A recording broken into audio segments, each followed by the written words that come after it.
Travel 500 kilometers north of Beijing, China's capital, and you'll enter a realm of vibrant colors. Here, the forces of ice and fire have sculpted unique geological wonders. Countless creatures have forged homes bound by life and death.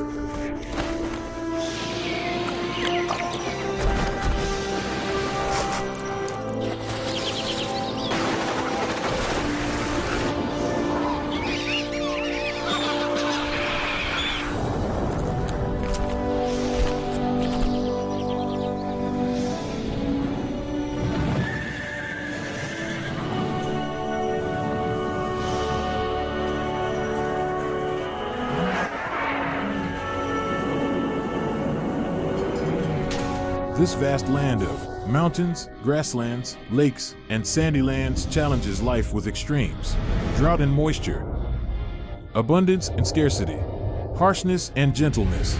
Adaptation is the key to survival. This is Hexigten, where life endures in an ever-changing world.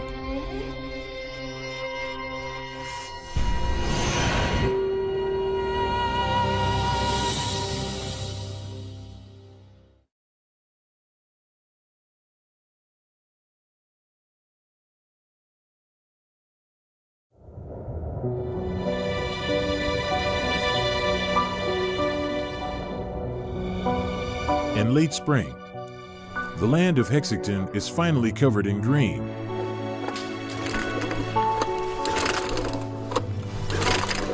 The warm sunshine and endless grass allow more creatures to flourish.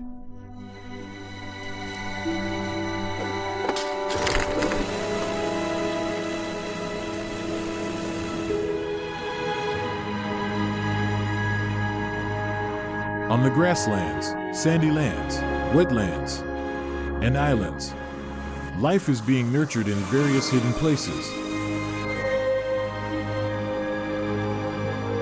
The wetland, once covered with frost mounds, is now full of water.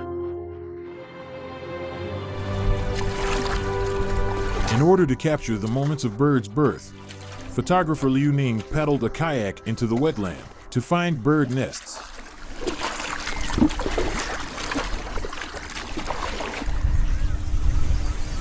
After courtship and mating, the birds finally laid eggs and started the 30-day incubation period.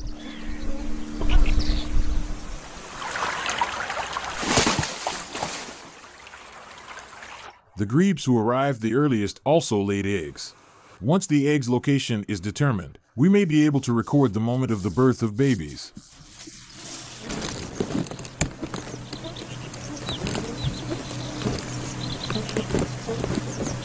The eggs are wet.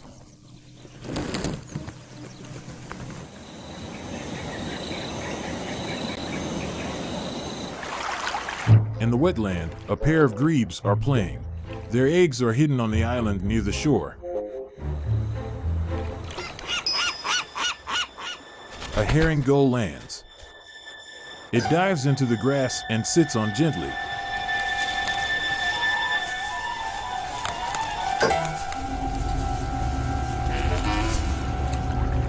The grebe swims over to take a look. They seem to say hello to each other. The grebe's floating nest is on the side of the island near the water.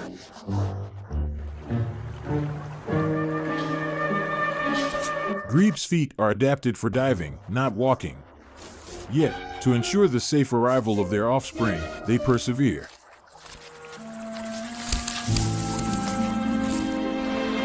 On this small island, two nests, one on land and the other floating, coexist without conflict. The herring gulls and grebes become good neighbors. For birds that rely on wetlands for survival, it is lucky to be close to the water. But in Hexigten, there are many things you can't even imagine. About 5 kilometers north of Dalinor Lake, there is a hill that stands out on the grassland. On clear days, it can be seen from about 50 kilometers away.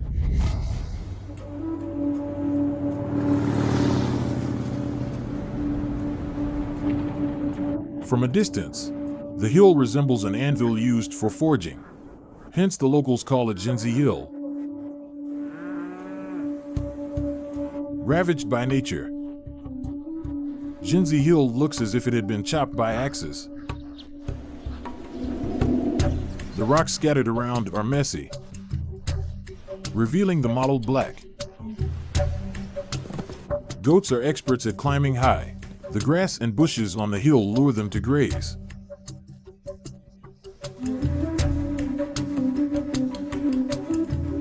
No one would have thought that in the cliffs where it is difficult to stand, there would be a nest with eggs. In the barely noticeable rock cave,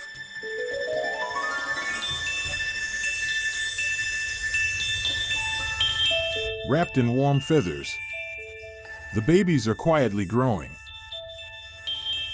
The parents are foraging outside. Who laid the eggs on the cliff?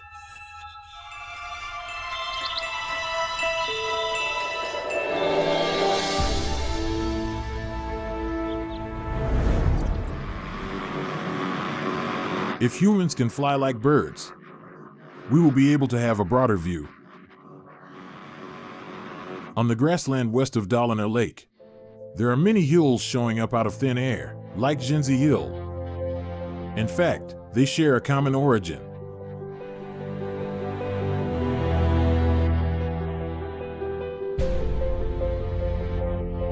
Looking down from the air, it is clear that the center of the hill is a large depression. It should be an extinct volcano.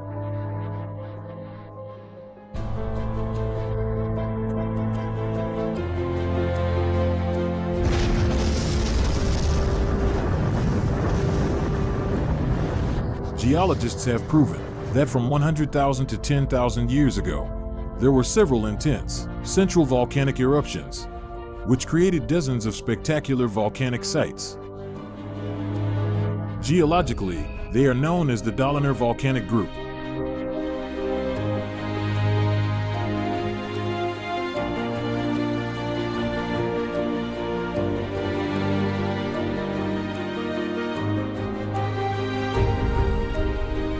Where the magma flowed, it formed vast lava plateaus. Today, covered by grass, it has become home for cattle and sheep. Many birds have settled on the bare volcanic rocks. They have failed to get the best territory, but as long as they stay by Dalinor Lake, there will be a chance of successful breeding.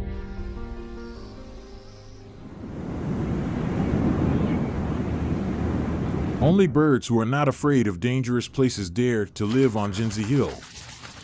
The hill pigeons usually live on steep cliffs.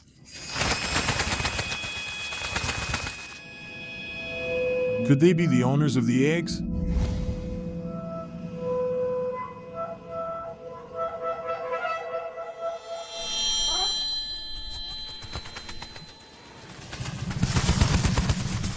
Two birds fly over. This is a common migratory bird in northern China, the Ruddy shelduck. The one with a narrow black collar is the male. The web-footed Ruddy shelducks are usually active by the water and in the plains. It is a bit difficult for them to walk on the uneven rocks. What are they doing here? One Ruddy shelduck takes off. It seems to fly toward a clear destination, the cave with a nest full of eggs.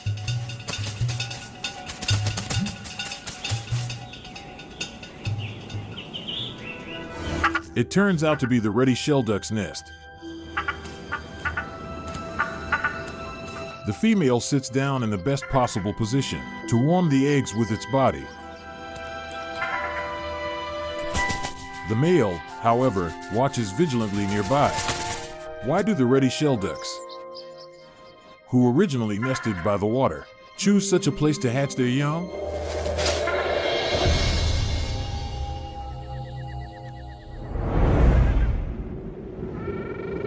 Every year, when the ice and snow begin to melt, a large number of Ruddy shelducks will flock to Dalinor Lake and start living in pairs during the breeding season. Lacking the ability to build nests, they habitually take advantage of various natural caves to incubate their eggs. However, the Ruddy shelduck population is quite large, and the space near the water is limited, so fighting for territory is inevitable.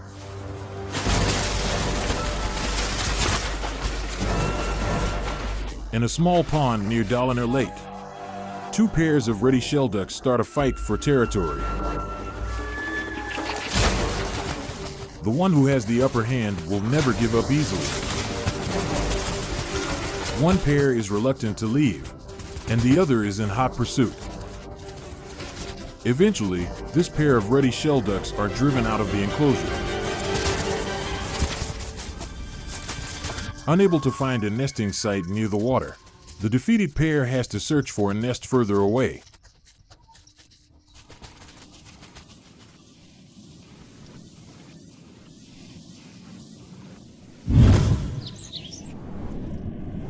Zhenzi Hill is only 5 kilometers from Dalinor Lake. There are many natural caves on the hill, so it is a viable choice for Ruddy shelducks to settle here. Of course, it comes with obvious risks. The newborn ducklings cannot fly yet. How can they return to Dalinor Lake?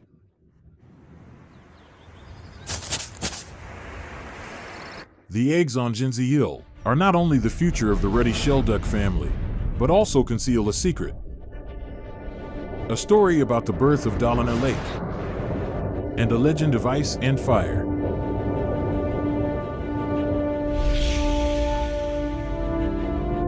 Dalinor Lake is like a ship for life, anchoring in the Inner Mongolian plateau.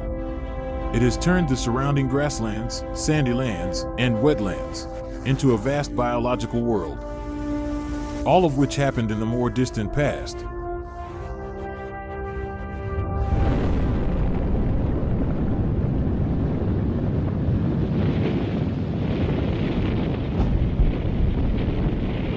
The land rises and falls.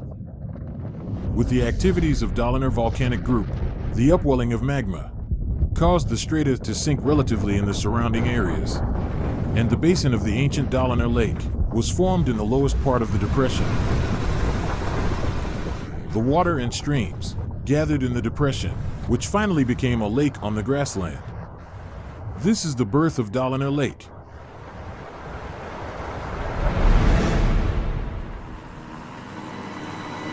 Without the earth-shaking eruptions of volcanoes in the past, there would be no Dalinor Lake today.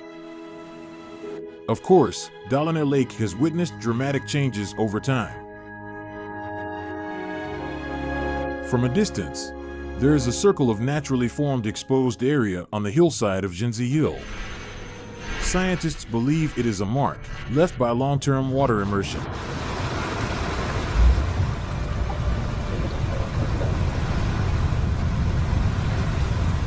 This waterline reveals a secret. Zhenzi Hill was once an island in a lake. Judging from the height the waterline once reached, Dalinor Lake was a super lake in the past.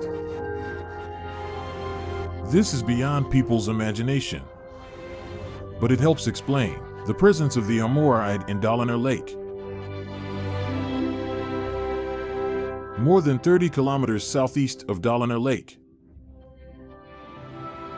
a river flows through the place between Daxing'anling Mountains and Yanshan Mountains and into the sea. This is the upper course of the Liao River, Zarmoran River. If there was indeed a super lake in the past, it would most likely be connected to the Zarmoran River and become its source.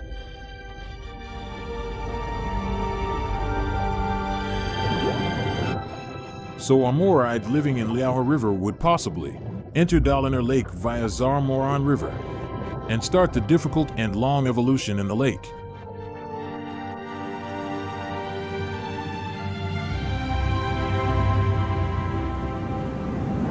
After the freshet, Gomer River gradually calms down. Under the sunlight, the eggs of Amoride become active.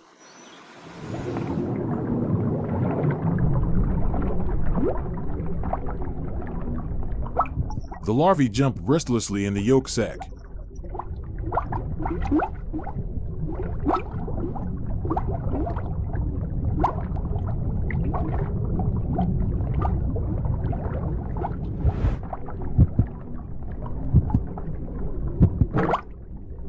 The birth of new life begins when the larvae pierce the egg case. It is completed in an instant.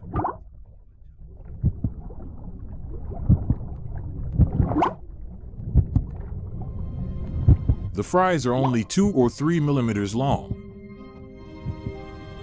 In the warm freshwater river, they will grow to about 10 millimeters before they swim downstream to start a new life in the big lake.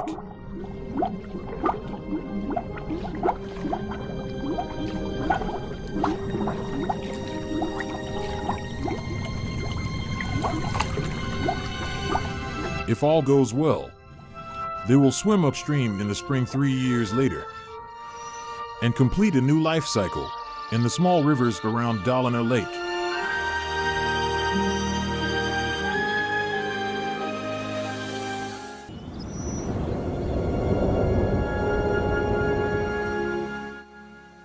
On Zhenzi Hill, the Ruddy shelduck has been incubating eggs for more than 20 days. This morning, the female duck goes to Dalinor Lake to forage.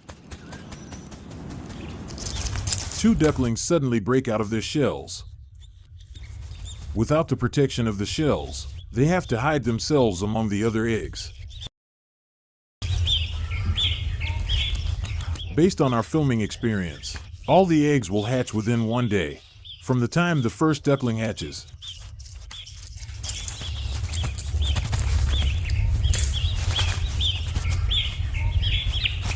After waiting for so many days, we can finally witness the birth of the Ruddy shelducks. More importantly, the mystery of how the ducklings will descend the hill can also be solved. Some people say the female duck will carry the ducklings to Dalinor Lake, but this is just a legend. With a brood of more than 10 ducklings, it is extremely difficult for the female duck to carry them, and it is impractical for it to fly back and forth.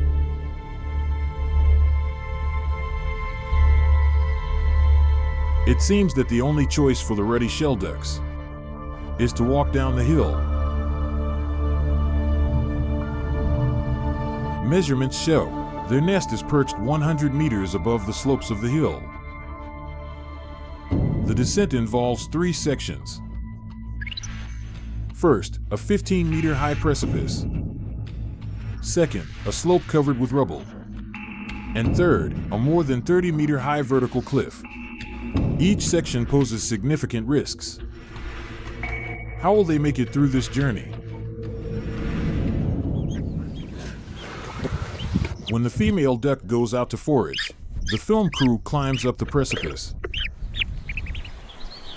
and sets up a camera at the entrance of the nest, as well as hidden cameras on the hillside below the entrance.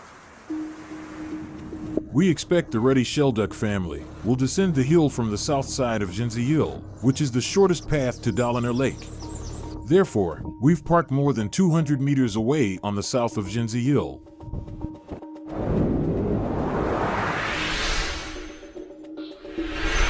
If the Ruddy shelducks descend, we will be able to film the whole process, with the 3 cameras set up in the nest, on the hillside, and on the grassland.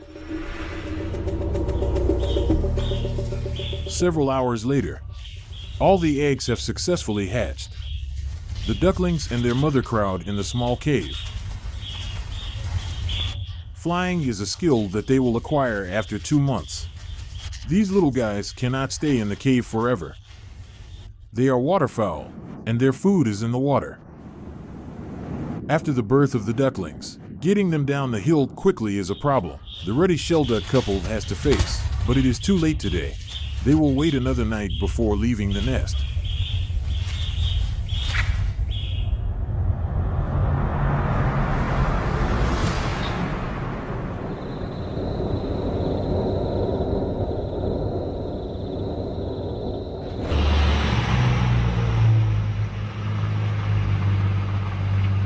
At 4 o'clock the next morning, the film crew arrives at the shooting site.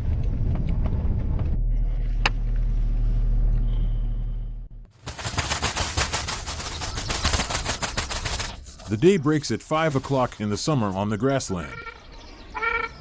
The Ruddy shelduck couple goes out to forage. More than an hour later, they come back.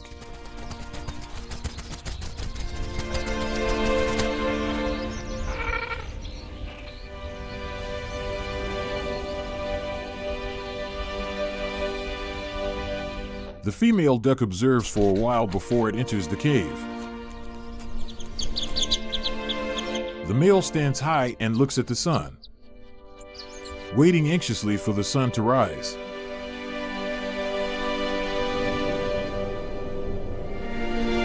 The ducklings are afraid of coldness. Their nest is located on the southwest side of Zhenzi Hill. The parents need to wait for the sun to rise before letting them out of the cave. Around 9 o'clock, the slope in front of the hill is flooded with sunlight. The female duck decides to set off.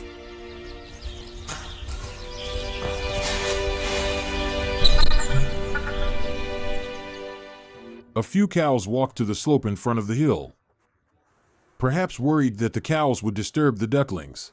The female duck decides to wait a little longer. There is no food in the small cave. The ducklings still have some undigested yolk in their stomach, giving them the ability to move right after birth. But this can only last for a short while. What's more, there is no water in the cave. If they don't get down the hill soon, the ducklings will die of thirst before they starve to death. The cows leave. The female duck can go out. It walked out of the first entrance. The ducklings hesitate, not knowing what their mother is doing. The female duck returns to the cave, seemingly to tell the ducklings that it is time to leave.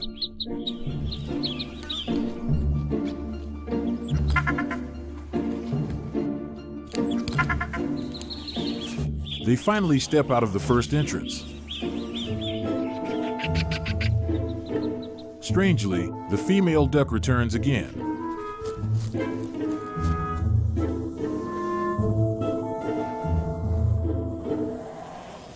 A few goats show up below the cave.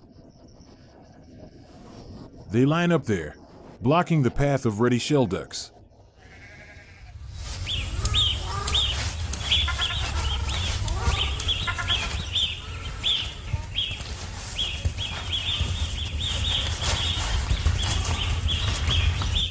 The goats graze the grass slowly. What's worse, they won't leave even if they are full, enjoying the leisurely time after a meal.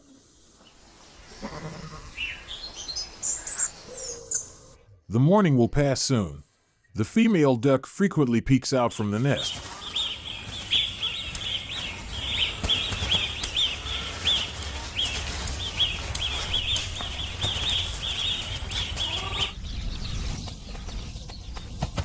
Seeing no sign of it moving, the male grows increasingly anxious. It is almost noon. It will be a long journey. Will the ducklings be able to descend today?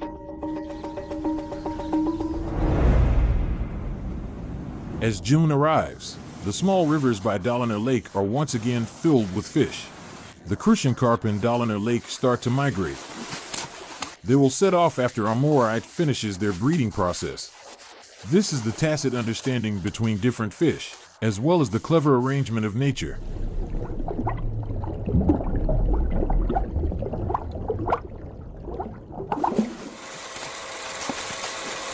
The mobile shooting equipment set up in the air comes in handy now, capturing the scene of the crucian carp migration.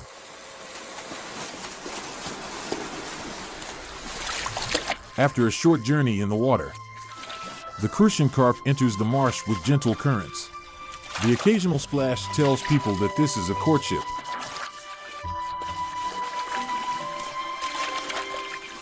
Two male fish compete to court a female fish. However, they are too enthusiastic, and the overwhelmed female fish can only run away.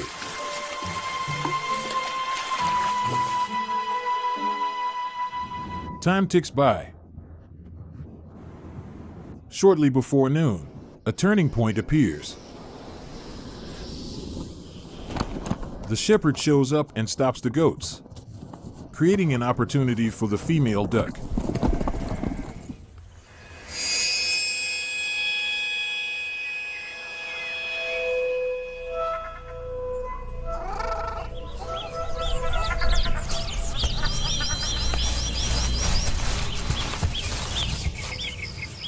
The heat of the sun causes the transpiration on the hillside, making the images in the telephoto lens noticeably shaky. This has added difficulty to our filming.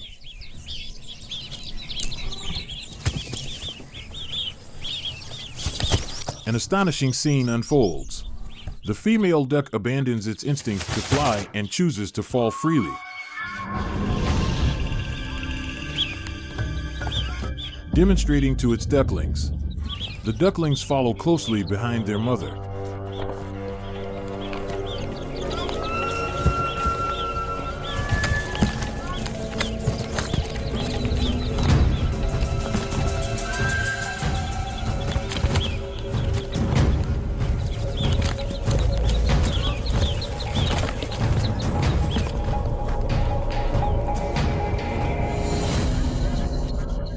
One after another, the ducklings fall down the 15-meter-high cliff.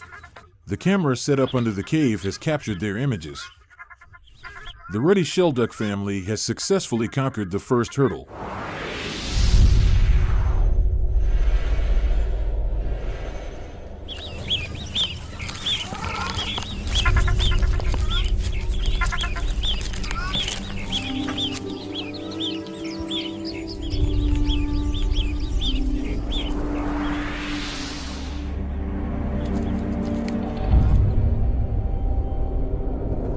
The afternoon sun is sinking westward, but the Ruddy shelducks are still halfway down the hill, sensing some danger. They hide in a rock wall. It's past 2 p.m. when the female duck finally moves again. The ducklings are only 5 centimeters tall. Even small rocks are insurmountable obstacles to them.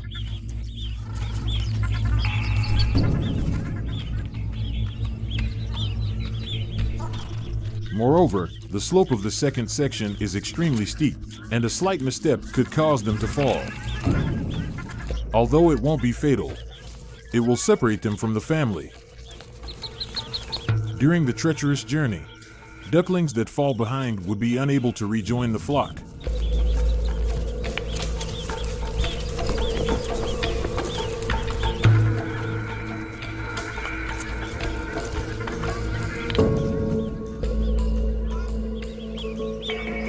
On the way down, the rocks block their route.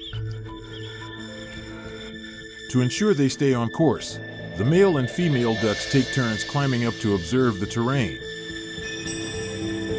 It is obvious that they are looking for a relatively safe landing spot.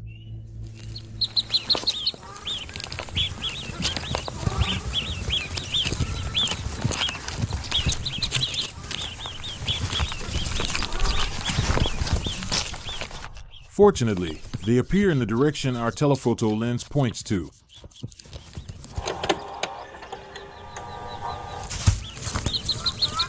The female duck abandons one jumping point. It finds another path on the side. The ducklings fall and roll down one by one.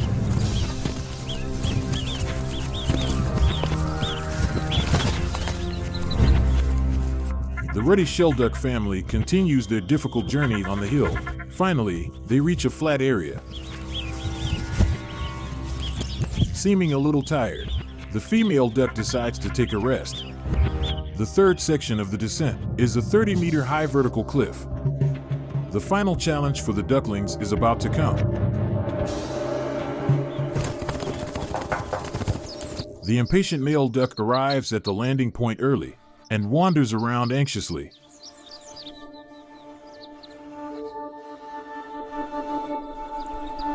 The ducklings, exhausted from the journey, need to quickly recharge their batteries to make the final jump.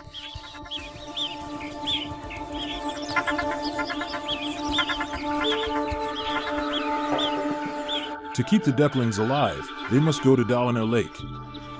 The female duck no longer hesitates and jumps off the cliff for the second time. When their mother disappears from sight, the ducklings are once again confused. Soon, however, they realize that only by jumping can they stay with their mother. A brave duckling finds a crack on the side. Rather than jumping, The ducklings rolled down the cliff one by one.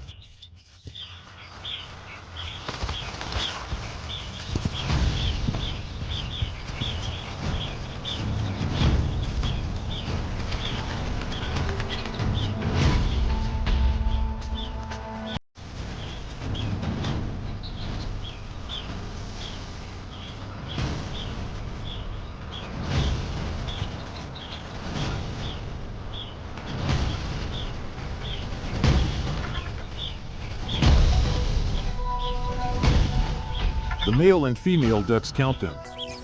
Fortunately, none are missing.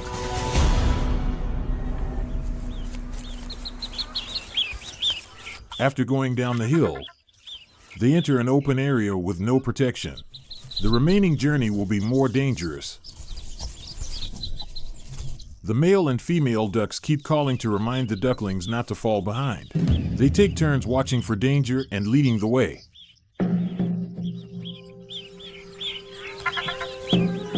The ducklings who follow closely have had the first lesson of their lives.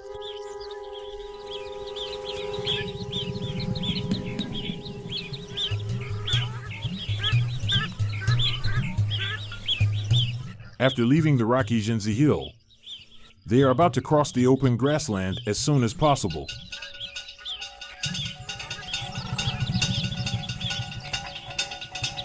The enclosure is the first obstacle the ducks encounter after descending the hill. At this critical moment, they suddenly slow down and bury themselves in the grass.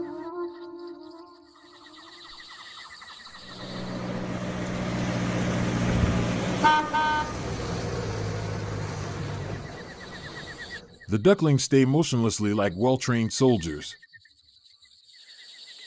The male duck stares at the front.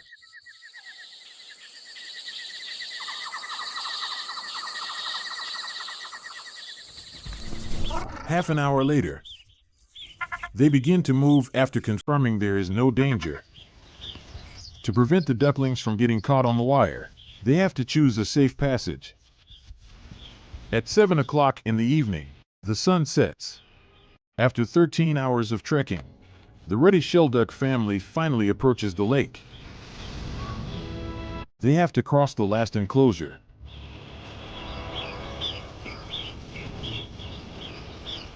The dark clouds in the sky indicate the coming of a storm. They must hurry. We have been following and filming them. After going down the hill, the camera in our off-road vehicle has recorded all their actions.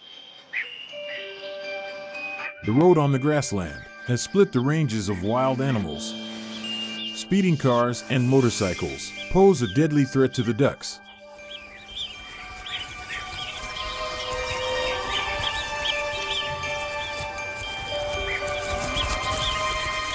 The mother leads the way quickly, while the father remains vigilant.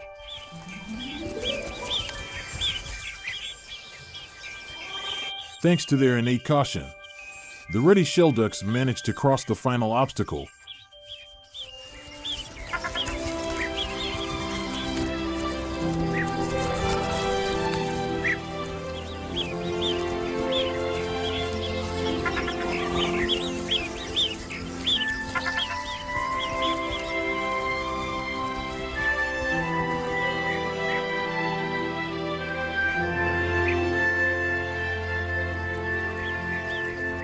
Dalinor Lake is right ahead. The old lake will open its arms to welcome the newcomers.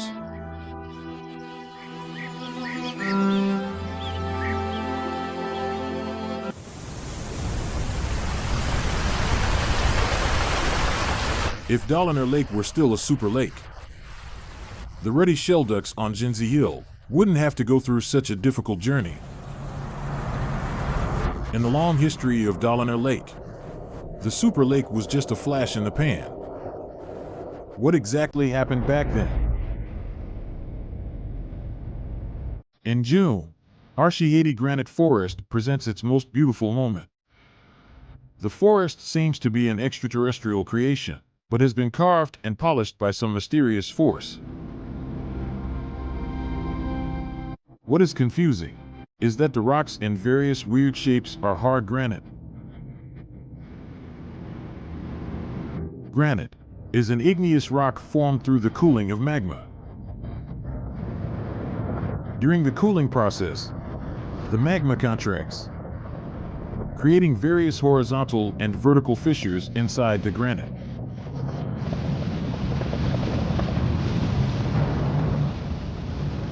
The forces of orogeny continuously uplift the granite. After long-term erosion of the mountain range, the granite reveals itself in the form it took when the magma cooled.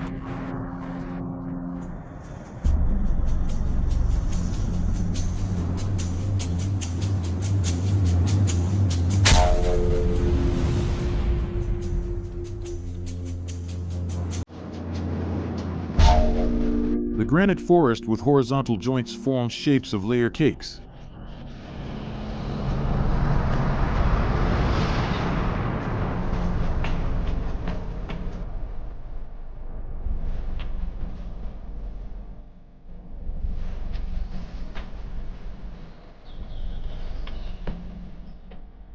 While the forest with vertical joints cracks along the vertical direction.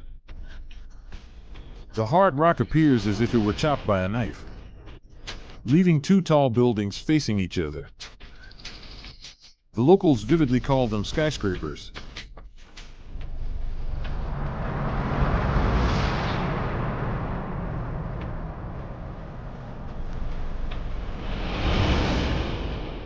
There is also a towering pillar over 20 meters high, and the locals call it the hitching post of Genghis Khan.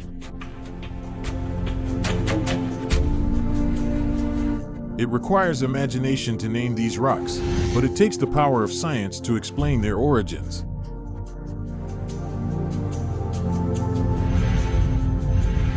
Pingding Mountain is located in the Yinshan Mountains in southern Hexigten. There are peaks everywhere that rise up and point to the sky.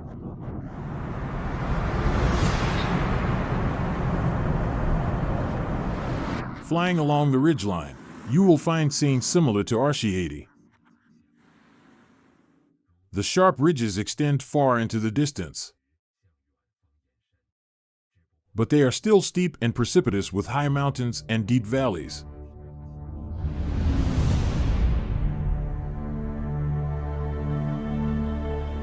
Observing the ridges of Pingding Mountain, you will find that the peaks often form a ring, with three sides being mountains and one side open, creating a giant round-backed armchair.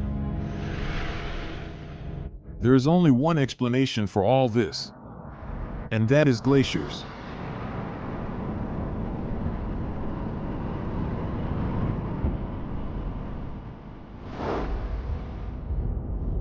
In the cold glacial period, snow on the slopes and in the depressions turned into ice. Due to the force of gravity, the ice mass moved down the mountain like a river, causing great destruction. The rocks frozen by the glacier were dragged down, eventually carving out a huge pit on the slope. Three sides were enclosed, so the lowest side became the outlet. The disintegrated rocks were carried out by the moving glacier, forming an armchair-shaped cirque. As the cirque expanded, the cirque walls retreated. The ridges between adjacent cirques became as sharp as knife edges. Geologists call them arêtes. When several cirques converge on a central point, they create a pyramid-shaped peak. This is a pyramidal peak.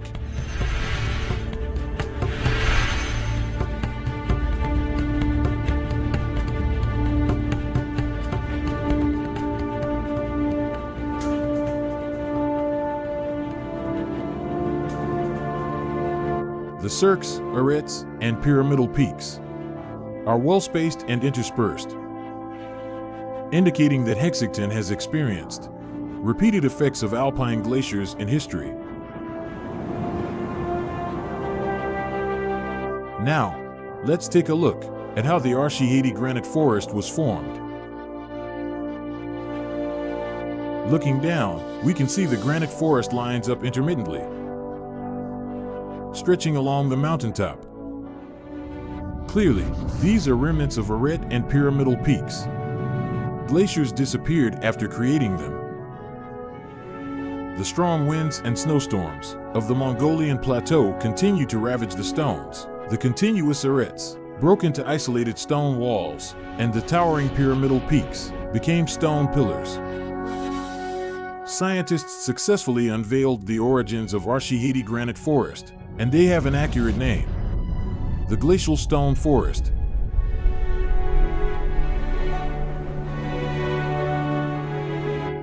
The numerous glacial relics in Hexigten provide the most powerful clues to understanding the formation of the super lake of Dalinor Lake.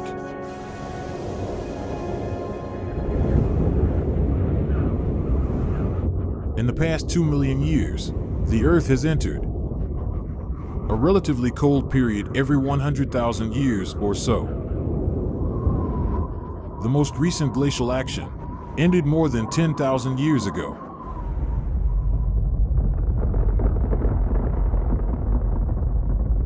Back then, the glaciers on Daxing'anling Mountains also completely melted. The glacier flood poured down.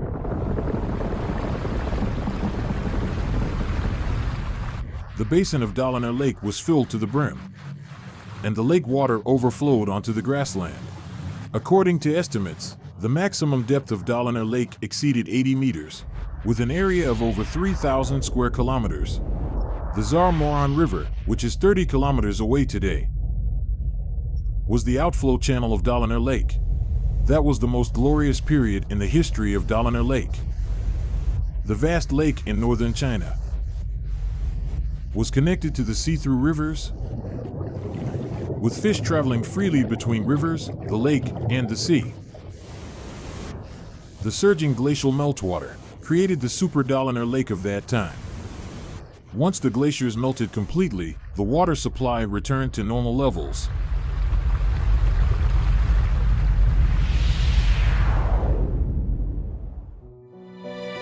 In the arid climate, the lake water evaporated continuously, and the salt and alkali content gradually increased.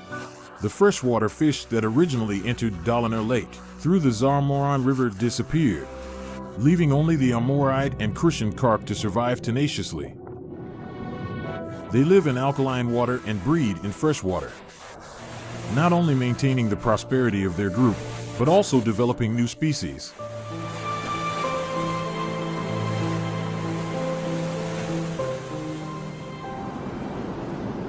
In mid-July, we again encountered the Ruddy shelduck family by the reeds on the southern shore of Dalinor Lake.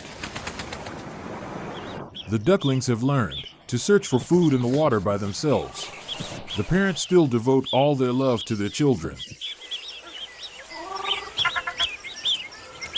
At the slightest disturbance, they will take off together. Such ultra-low altitude flight would attract the attention of predators. The parents take on the danger and leave safety for their children.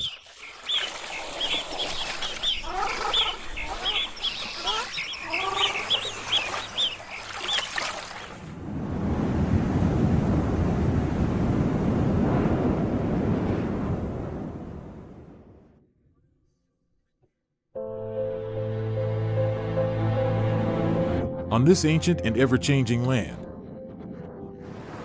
stories of births continue to unfold. Thanks to the joint efforts of the local government and geologists, the natural heritage here has been well protected. In 2005, the United Nations Educational, Scientific, and Cultural Organization approved Hexigten as a global geopark. This is a park without walls, encompassing 9 major areas with different geological landscapes and natural ecosystems spread across Hexigten.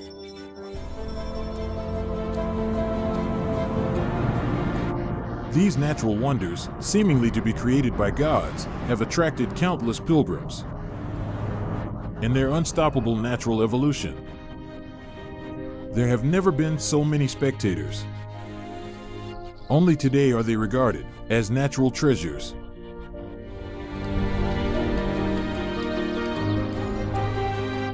if we consider the granite forest as a special form of life. These constantly collapsing stones signify that the granite forest has entered its twilight years.